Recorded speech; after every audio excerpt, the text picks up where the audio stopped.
Sa gipahigayon nga Philippine Startup Challenge 7 niadtong November 15, 2022, subay sa pagsaulog sa Philippine Startup Week DICT Day, sa kapin 300 ka mga partisipante nga misalmot sa maong kompetisyon, napiling kampyonato ang Team Sugod nga mga tinun-an sa University of San Jose Recoletos. Sila si Daryll Gomez, Enrica Carpena o Carl Garces, pulos mga proud Josenians ubo sa School of Computer Studies. Ang ilang entry kabahin sa pagpaligon sa emergency response dinhi sa atong nasod ang napiling kampyonato. Karong buntaga, dungantang sayran ang kinatibok ang detalye kabahin niini dinhi lang sa GMA Regional TV Live. Sayran nato kining app nga gidevelop sa mga estudyante din sa Sugbo, Makapuso ug unsay katuyuan ini makatabang sa atong komunidad. Makauban nato Daryll Gomez, Enrica Carpena ug Carl Garces. Mayong buntag ug maupay na aga, Team Sugod. Kumusta ug welcome sa GMA Regional TV Live. Maayong buntag mga kapuso. Hi, may buntag. Daghang salamat for joining us nganong Team Sugod man og kindly introduce yourselves alang sa kasayuran sab sa atong mga kapuso. Ako si Daryll Gomez. I'm 22 years old. I'm studying Bachelor of Science in Information Technology sa University of San Jose Recoletos, and I am the project leader and algorithms developer for 911 Watch. Hi, I'm Enrica Carpena. I am 25, taking the Bachelor of Science in Information Technology, and I am managing our website, which is the system admin, the API of the mobile application, and as well as the UI and UX design of the mobile application.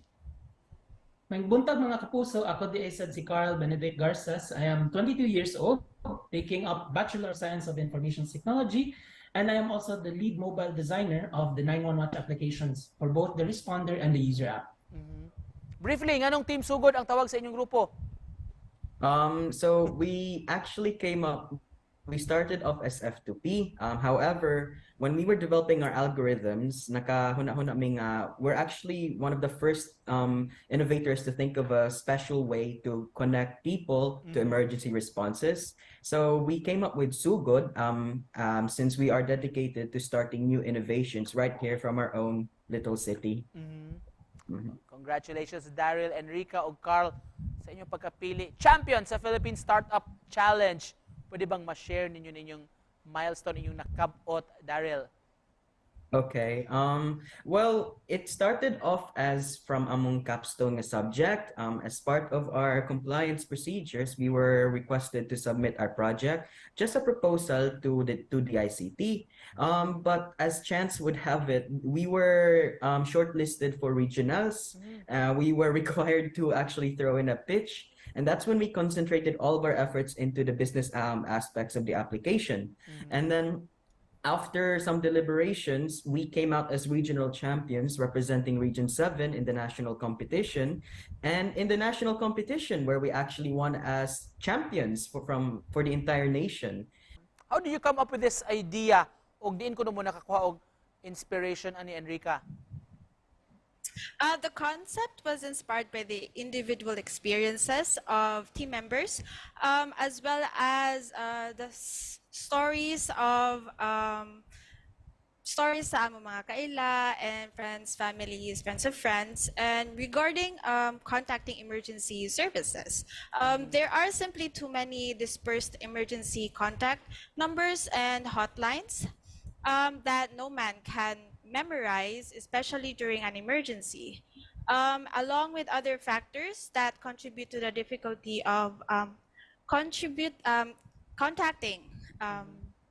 first responders, such as inactive hotlines and contact numbers, and the lack of load credits. And with that, the question arose: how can we make a simple how can we make it simpler for everyone to contact emergency services? And thus 911 Watch, your handy operator, dispatch operator, was conceived. Wow.